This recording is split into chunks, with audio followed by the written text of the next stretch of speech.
Independent Bookstore Day Extravaganza with Craig and Karen supporting local bookstores, audiobooks, and more. Join the world of stories. Libro.fm podcast. Hello, everyone, and welcome to day 3 of the Libro.fm podcast extravaganza. Woo! Thanks for the sound effects, Karen. On today's episode, we get to sit down with Dr. Darcie Little Badger, author of Elatsoe and the new prequel coming out on April 16th. I have been so excited for us to post this episode because, as we mentioned at the end of our previous episode, I love Darcie, and I was so thrilled to get to sit down and learn more about all of these books. Yes, amazing.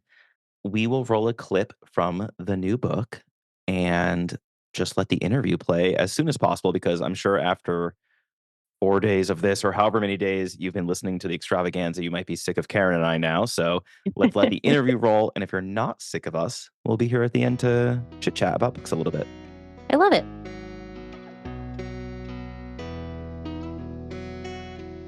They'd left the trail hours ago, and Sheine worried that the bloodhounds were leading them astray. It seemed impossible for a 6-year-old to wander this far off the beaten path without succumbing to the bull nettles and heat. There was a little shade, but the trees, squat shrub oak, juniper, and elm mostly, didn't crowd each other. More often than not, direct sunlight baked the crown of Sheine's head, burning the line of skin down her center part. "Ma? Do you have a spare bandana?" she asked. A few steps ahead, her mother, who did not look away from Nellie, the leader of their 3 bloodhound pack, responded, "Did you lose yours?" "Yes, ma'am. I'm sorry." Sheine must have forgotten it alongside the Hirotonic River, the last time she'd gone swimming with friends. She'd have to pick up extra shifts at Pizzadale. Sheine could spend her next paycheck on a replacement. Sheine's mother, Lorenza, untied the bandana around her neck. "Use mine," she offered. With an appreciative smile, Sheine took the patterned square of cotton, which was damp with sweat and smelled like aloe. She folded it in half and fashioned a makeshift bonnet by tying 2 corners under her chin. "Zasteo, Ma. Didn't expect to be outside this long." "When you're searching for a lost child," Lorenza softly countered, "always plan for the worst."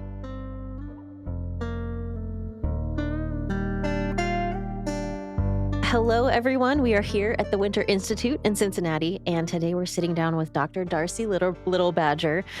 Dr. Little Badger, among other things, is the award-winning author of Elatsoe, which came out in 2020. Welcome to the podcast, Darcie. Oh, thank you both for having me. I'm excited. Yeah, thank you so much for taking the time. I know you got in late last night and you probably have a packed schedule, so we really appreciate it. For listeners who may not be familiar with your work, can you give us a little brief synopsis about yourself? Oh, yes. So I am actually a full-time writer now, but I used to be an oceanographer. So that's where the doctor comes from. I have a PhD in oceanography. But in 2020, I published my first book, Elatsoe, which tells the story of a teenage girl named Ellie who lives in a world very similar to ours, except there's things like monsters and fairy rings that transport people across the world. And also the ghost of her dog helps her on her adventures. Since then, I've published another book, A Snake Falls to Earth, which is also a young adult fantasy. And my third book, the prequel to Elatsoe, is Sheine Lende, and it's coming 2024 this April. It's amazing. Your books are beloved, and I know our listeners, like myself, are dying to know about your upcoming release that's coming out in April. So we'd love to hear in your words a little bit about it. Yes. So Sheine Lende, it's in the Elatsoe universe, but it actually takes place in the 1970s. So this tells the story of Ellie's grandmother when she was a teenager. And she's growing up in Texas, 1970s, in this fantasy world. And it is also a fantasy mystery like Elatsoe, but instead of a murder mystery, which is Elatsoe is a murder mystery. Sheine Lende is the mystery of a disappearing child. And then the main character's mother also disappears. So essentially, she has to figure out where her mom is, where this child is, and she has to do it all on her own, except not really, because she has the ghost of her bloodhound to help her. Yes. And also she has a couple of really cool friends and her grandfather, who might not be as helpful as he seems. So it's kind of a difficult relationship there. But yeah, she's doing this all without a cell phone. And a bunch of other technology that I realized doesn't exist in the 1970s. So I'm very grateful to my mother for being the beta reader on this, because she was a teenager growing up in 1970s Texas too. Awesome. I had to tell you this story. I recently went to my local bookstore because I needed another paperback copy of Elatsoe. I'm like, I want this one. I want this version. And when I purchased it, the bookseller said, "Did you know that there's a prequel coming out soon?" And we both were just standing there kind of freaking out and jumping up and down. And I wanted to say, like, I actually get to talk to Darcie in a few days, but because I don't want to sound like a name dropper. Just name dropping at the bookstore, yeah. So given that family is so important to your work, I'm so excited that in the prequel, we're going to dive into more of Ellie's family, into her grandmother's experience. I saw an interview that you did that you had based one of Ellie's great-grandmothers on your own grandmother. And so I wanted to ask a little bit more about that. You know, how have the women in your life shown up in your stories and maybe influenced your work? Yes, and so this Elatsoe, Sheine Lende, the whole premise of these books and their ability to raise the ghosts of animals, not just the ghosts of their dogs, but there's other animal ghosts too.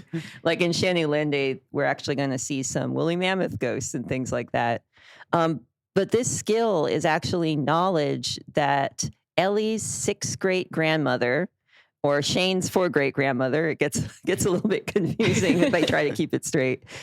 She actually developed this technique herself, and so she's been passing it down through the maternal line of her family, and it's a skill that has allowed these women in various ways to come into their power.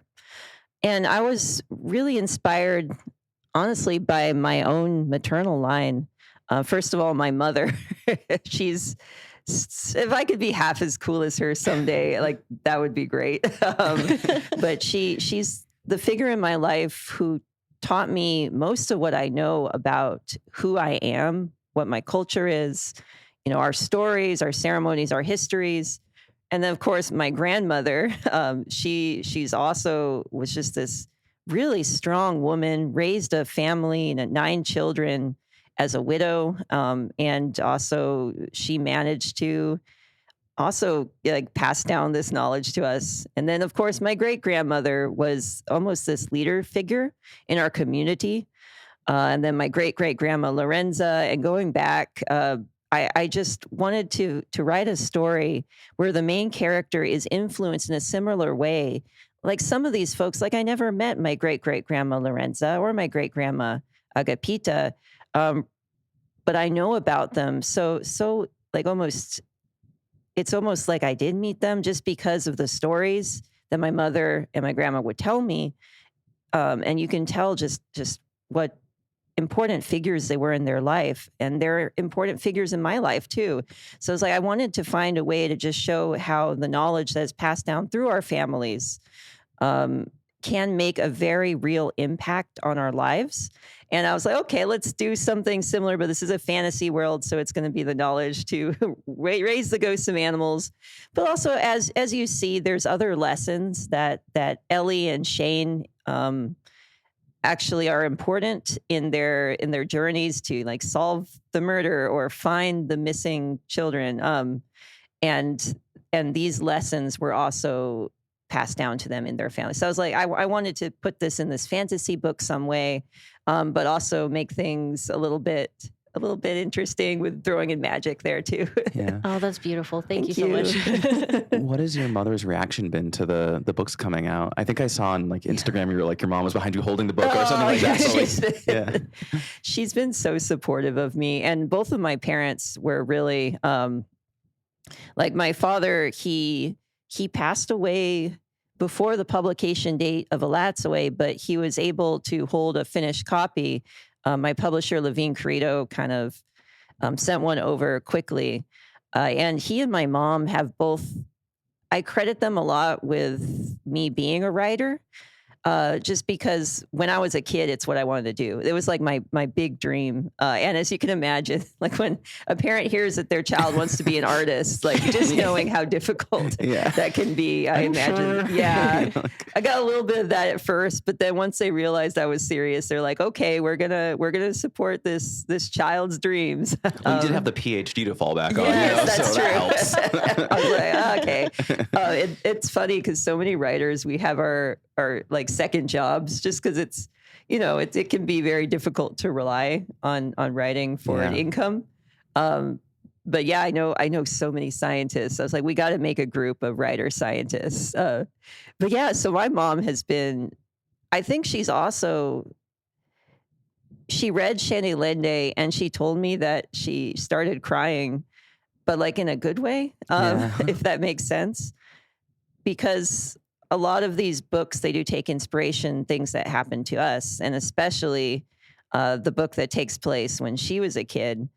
In Sheine Lende, I deal with several events that actually happened. I just kind of put them in a fantasy setting. So Hurricane Beulah was the hurricane that actually destroyed my mother's home when she was young. And a similar hurricane, Hurricane Alda, does the same thing for Sheine. And what I wanted to highlight just is how when a community doesn't have much in terms of infrastructure, in terms of money, just one disaster can trigger a series of other tragedies. And I thought that would be, it's something that I know I didn't learn about in history class, but I learned for sure from my family and from other people who went through it. So I kind of put something similar in Sheine Lende.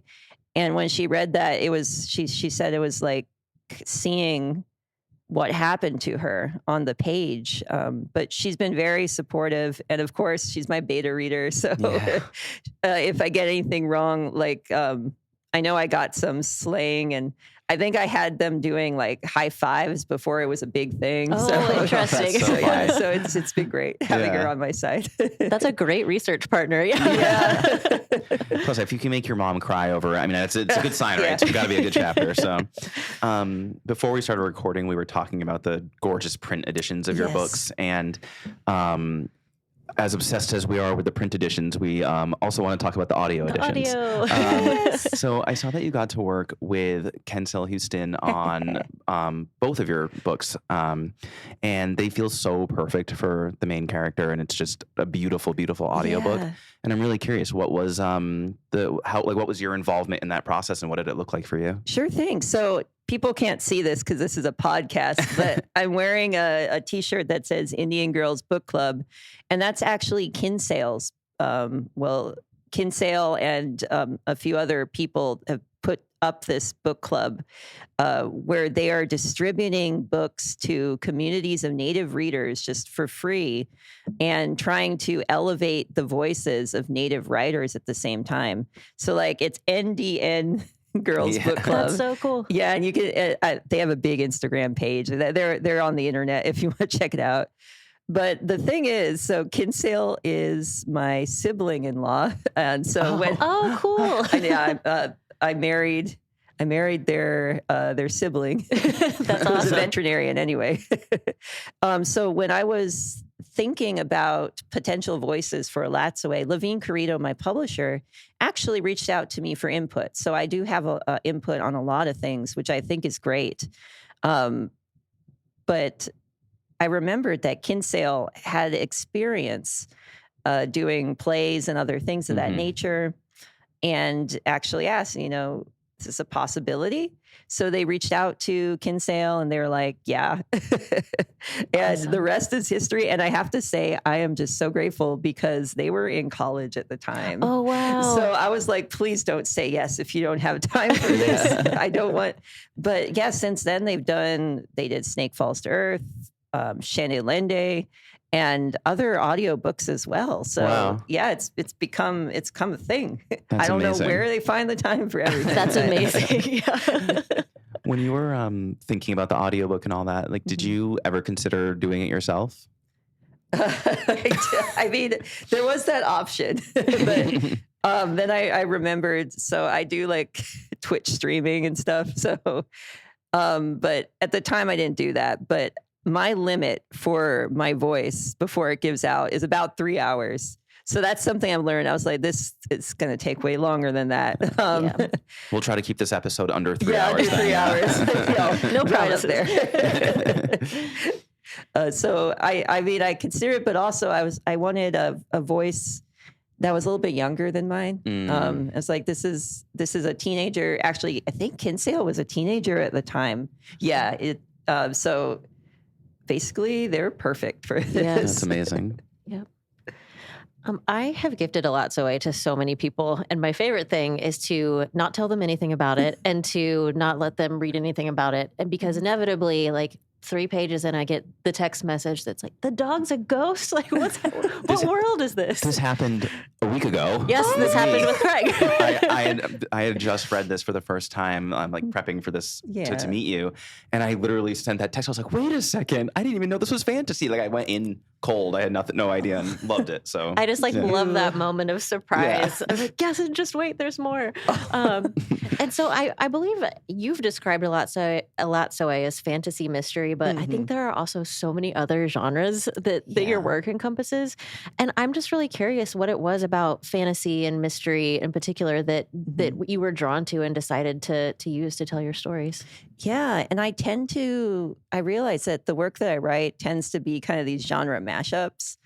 And I think it's just because growing up, I would read books in all sorts of genres because, things are kind of categorized as science fiction, fantasy, horror, mystery. Those would be the main 4 that I would gravitate towards and just try to read as much as I could.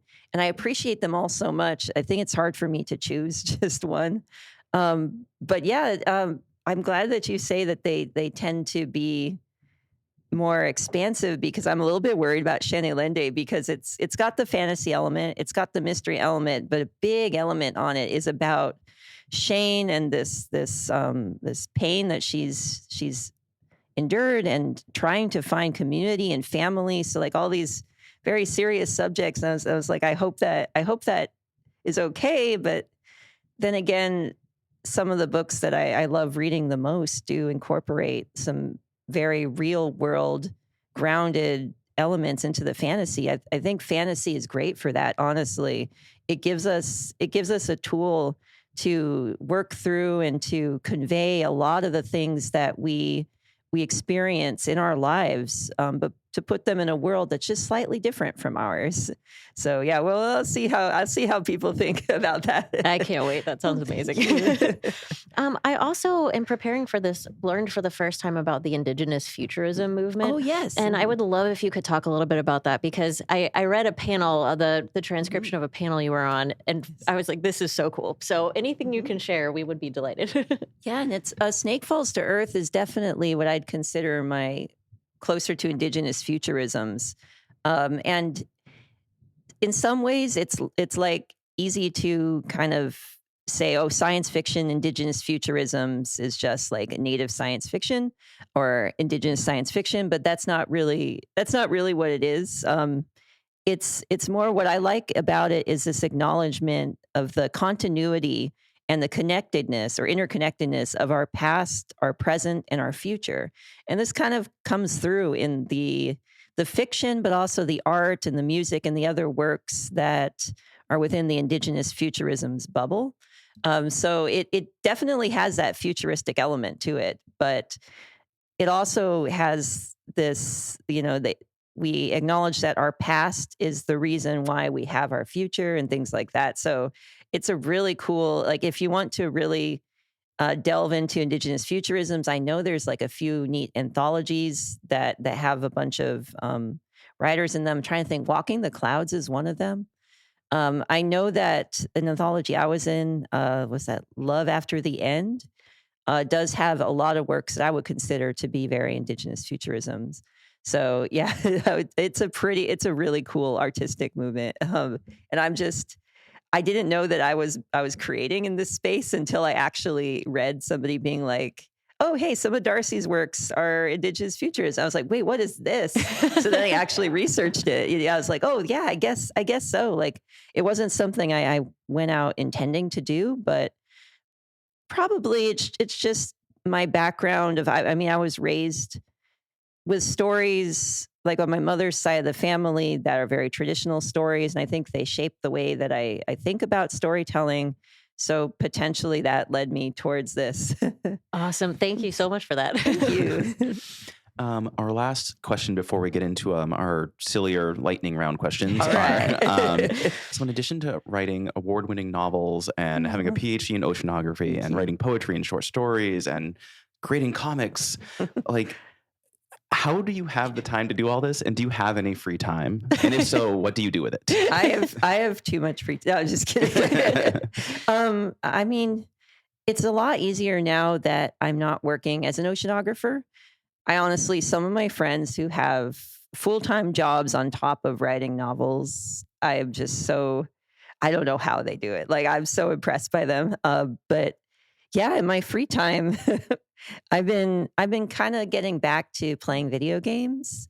So I haven't played really many Bethesda games, and I'm trying to go through all of those. So Skyrim and Starfield are my two now, but I was like, I eventually have to do like Fallout and, all of the Fallouts, I guess.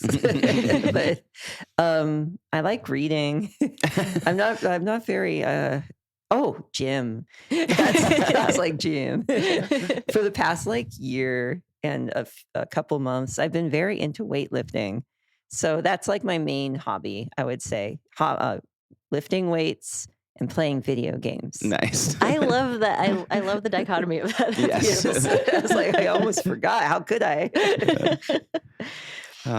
Beyond your new book coming out in April, do you have any other projects in the works that you can share with us or our listeners? Yeah. So I've been working on like a couple of big projects. I wanted to do something in the adult book realm, but also I have a young adult book in the works that I'm thinking about. But it's just something recently very strange happened to my family. I don't know if I can go into all of this on a podcast. Like, we're probably limited for time. But essentially, there was this burial ground with a body that's probably like about 700 years old. And it was, excavated. University took it. And then there was this recent effort because the Lipan Apache, especially my band and a couple other bands, were in the area of Presidio County, excuse me, where this body was taken. They were wondering, well, maybe this is Lipan. So they did like genetic test on the remains. My mother volunteered to do genetic tests on herself, and it turns out that these remains are our ancestor from hundreds of years ago. Wow. Yeah, so this whole experience has just been like very unexpected and interesting, and it kind of highlights just some of the very particular experiences being a Lipan can bring. And so I was like, I want to write a book that's inspired by that. So that's ending up being my quote unquote adult book. Like these books are, I think that going through the process of writing an adult book, really the only thing that I'm doing different is I'm thinking, okay, the primary audience is probably going to be older than teenagers. So that's really the only difference in terms of my writing process is I'm just changing who the primary audience is. But I definitely recognize that people of all ages can read all sorts of books. But yeah, so that's what my next thing is going to be. But it's also going to be a little bit fantastic, a little bit fantasy. I really love magic, like stage magic. So I'm making this have stage magic in it. So that's my next thing. Wow. We'll see how that turns out. Like it's so early stages now. Very cool. Thank you. Well, we will move into our lightning round now, in which we will ask you a series of slightly ridiculous questions, and just, don't think about them too hard. All right. So the first question, if the fairy rings in Elatsoe opened up right now, where is the first place you would be going? Probably like the hot tub in this hotel. I think you could do that without the fairy rings. Yeah, I was thinking about it. So I was like, if one opened up right now, I'd go like straight there. I love to read books, and I know it's strange, but I read books in the hot tub. Yeah. Oh, Okay, totally. That's not the alone. How would your best friend describe you? Oh, I'm thinking about. I guess that would probably be my spouse. How would? This is actually a deep question. What is lightning round? Wait, I gotta be faster. Creative. Okay. I love it. Throw it out a word. Yeah. What is something that you cannot stop telling other people about?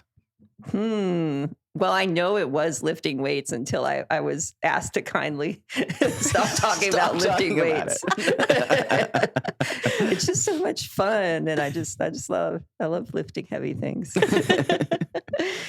If you could get another PhD in a wildly different field, what would you choose? Oh, probably.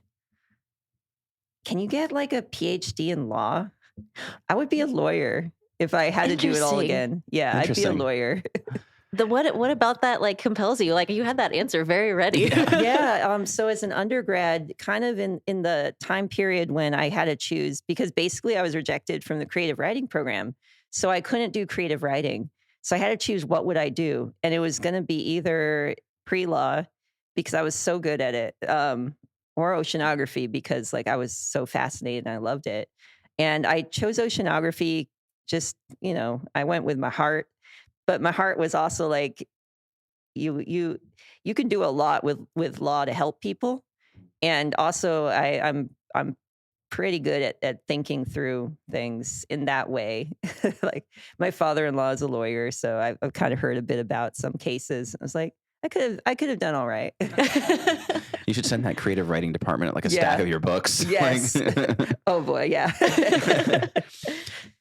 So the last thing before we're going to ask you for some book recommendations is Instagram story time, where we look through your Instagram and pick a picture and then ask for the background story on it. This is the reaction everyone has. Yes. Everyone's like, oh my God, what did you find? So I will show you the picture and then Karen will tee it up. Yes, I got to pick this one, and I love this photo. That's a good one. To describe it to our listeners, it's a photo of you. You're clearly at a fancy event. You're wearing an awesome dress. You have your hands held up to your face, and what looks to be a moment of absolute joy and happiness. Can you tell us the story behind this? Yeah, that is actually the Newbery banquet. So I'm thinking about. Man, yeah, I'm wearing a belt that was beaded by my mother and this gold dress that my mother-in-law helped me find. And I know Taryn, my spouse, was there as well, taking the picture. So that was the night when I accepted the Newbery Honor, which is just this really cool moment. It's I never because like when I was a kid, I would read the Newbery books. Like it would basically be the thing that our teachers would be like, oh, here are the books that won the gold and the silver stickers. I remember that sticker so vividly in my mind. Yeah, I can feel the texture of it. It was, and something that took me completely by surprise because I thought, I was writing young adult books. I never thought that A Snake Falls to Earth would even be considered for this category. And so when it happened, I was surprised, but also it was a moment when I realized that people were connecting with my stories in a way that I was going to reach kids like me who were reading those sticker books. So that's the night that I accepted that. And yeah, you could tell I was pretty excited. Yeah. It's such a great photo. Like every time I look at it, I start smiling. Yeah.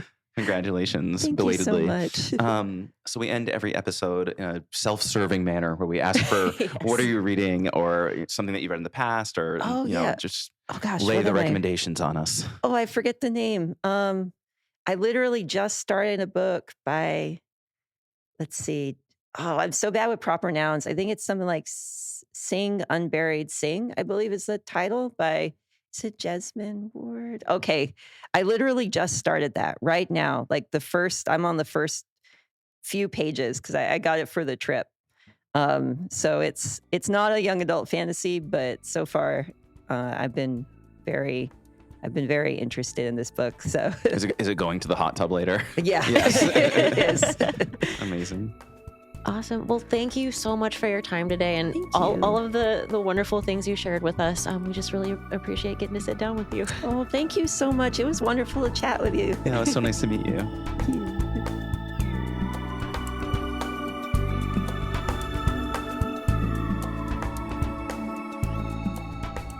All right, everybody, thanks for listening.